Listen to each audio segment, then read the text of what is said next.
2 જુલાઈના રોજ અમારા વિસ્તારમાં ખૂબ જ સારો વાવણીલાયક વરસાદ આવી ગયો છે। ખેતર અમારા પણ પાણી નીકળી ગયા છે।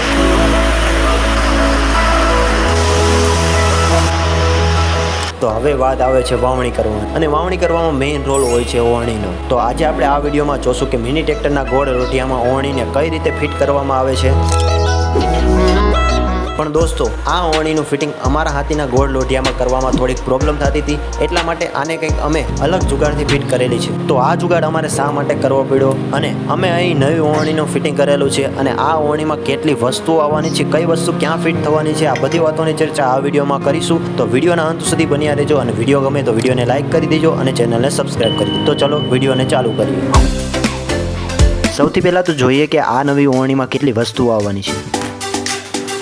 બોક્સને ખોલતા સૌથી ઉપર છે આ ચક્કર। આ ચક્કરને જો ગોળ લોઢિયામાં ચડાવવું હોય તો ડાયરેક્ટ ચડી જાય, પણ જો કોઈને ચોરસ લોઢિયો હોય તો એના માટે આ પહેલા વસ્તુ ચડાવવી પડે। હવે છે આ ઓવણીનું બોક્સ અને આ પાઇપ જે ઓવણીની નીચે ફિટ થવાના છે। આમાં ટોટલ 5 વસ્તુ છે અને એક થેલી જેમાં ચેન ચક્કર છે। હવે દોસ્તો, આ ઓવણીના ફિટિંગને આપણે 5 ભાગમાં જોશું। સૌથી પહેલા તો હાથીના લોઢિયાને તૈયાર કરવાનું હોય છે। અમારે વાવવાની હતી 30ની જાડીએ મગફળી, પણ આ વાવેતર કરવામાં અમારા લોઢિયાની લંબાઈ ટૂંકી પડતી હતી, એટલા માટે હાથીમાં બીજા સાઈડમાં બટકા ચડાવી દીધા, અને હવે જો 30ની જાડીએ વાવેતર કરવું હોય તો સહેલાઈથી થઈ જશે। આમ પહેલા ભાગમાં આપણે હાથીને તૈયાર કરવાનું રહેશે।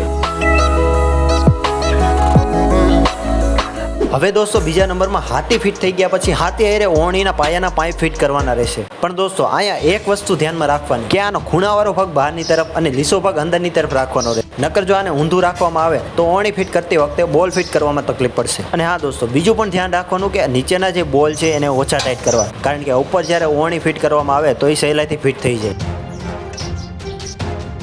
તો આ રીતે આપણે બીજા નંબરમાં ઓવણીના પાયા લોઢિયા હારે ફિટ કરવાના રહેશે। હવે દોસ્તો, ત્રીજા નંબરમાં આપણે ઓવણીનું મેઇન બોક્સ ફિટ કરવાનું રહેશે। અહીંયા અમારે 15 કિલોનું બોક્સ છે, એટલે કે 15 કિલો અંદર દાણા હમાઈ જાય એવડું બોક્સ છે। તો હવે ઓવણીને ઉપર ફિટ કરવામાં સહેલાઈ રહેશે, કારણ કે જે લોઢિયા હારે બોલ ફિટિંગ કરેલા છે એ ઢીલા છે, એટલા માટે ઉપર જો ઓવણીના બોક્સને ફેરબદલી કરવી હોય, થોડું ઘણું ફેરવવું હોય તો પણ સહેલાઈથી ફરી જાય, અને પછી ઓવણીના બોલ ટાઈટ કરી દેવાના, અને પછી નીચેના પાયાના બોલ પણ ટાઈટ કરી દેવાના। આમ આ માળખાને પૂરું તૈયાર કરી નાખવાનું। પણ જો તમારે આ માળખું નીચે ફિટ કરીને પછી લોઢિયા ઉપર ચડાવવું હોય તો એ રીતે પણ ચડાવી શકો। આમ ત્રીજા ભાગમાં આપણે પાયાનું અને ઓવણીનું માળખું તૈયાર કરશું।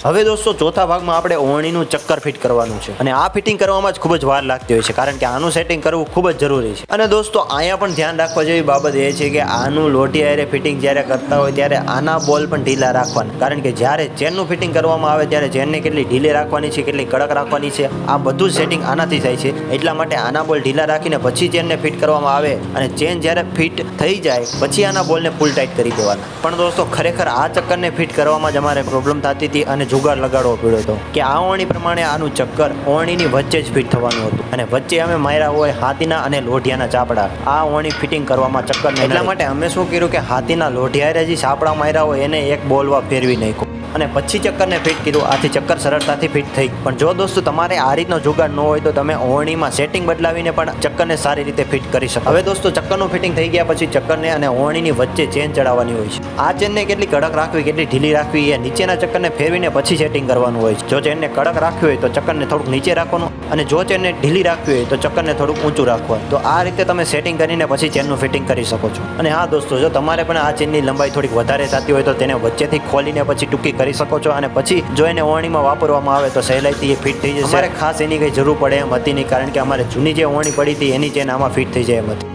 આમ દોસ્તો, ચેનનું સેટિંગ થઈ ગયા પછી નીચેના જે ચક્કરના બોલ છે એને ફૂલ ટાઈટ કરી દેવાના, એટલા માટે હલે નહીં।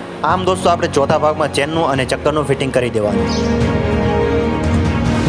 હવે દોસ્તો, આપણે પાંચમા ભાગમાં ચક્કરનું ફિટિંગ કરવાનું છે અને પાઇપની ગોઠવણી કરવાની છે। પાઇપને કેટલી લંબાઈના રાખવા છે તે તમારે હાથીમાં માપીને પછી પાઇપનું કટિંગ કરવાનું રહેશે, અને ચક્કરમાં જે પ્રમાણેનું તમારે વાવેતર કરવાનું છે એ પ્રમાણેના ચક્કર ચડાવવાના રહેશે, અને નીચે એ જ મુજબ પાઇપ અને દાંતા ચડાવવાના રહેશે। તો બસ આ જ રીતે તમે જો ઓવણીનું ફિટિંગ કરશો તો તમારી ઓવણીનું ફિટિંગ સરળતાથી અને જલ્દી થઈ જશે।